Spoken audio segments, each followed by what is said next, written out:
मेरे खून की हर एक बूंद एक नया राक्षस पैदा करती है। क्या आपने कभी सोचा है कि जिस महादेव के सामने स्वयं काल भी कांपता है, उन्हें रणभूमि में एक देवी के पैरों के नीचे क्यों लेटना पड़ा था?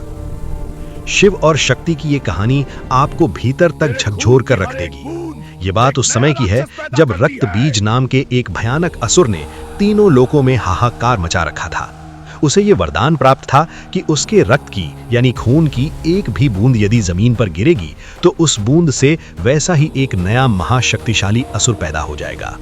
जब सभी देवता उस असुर से हार गए, तब ब्रह्मांड की रक्षा के लिए रणभूमि में उतरी साक्षात महाकाली। मां काली का रूप इतना विकराल और भयंकर था कि देवता भी उन्हें देखकर कांप उठे।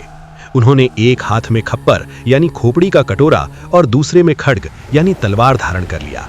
जैसे ही उन्होंने रक्त बीज का सिर काटा, उसका सारा खून जमीन पर गिरने से पहले ही अपने खप्पर में भर लिया और उसे पी गईं। देखते ही देखते मां काली ने पल भर में सारे असुरों का सर्वनाश कर दिया।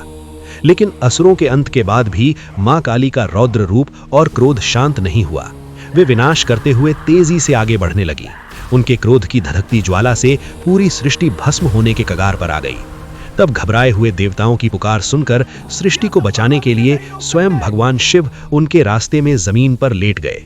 जैसे ही क्रोध में अंधी मां काली का पैर जमीन पर लेटे महादेव की छाती पर पड़ा, उन्होंने नीचे देखा। अपने ही पति पर पैर रखने के अफसोस और ग्लानि में मां काली की जीभ बाहर आ गई। उसी क्षण उनका सारा क्रोध शांत हो गया और ब्रह्मांड एक भयंकर विनाश से बच गया।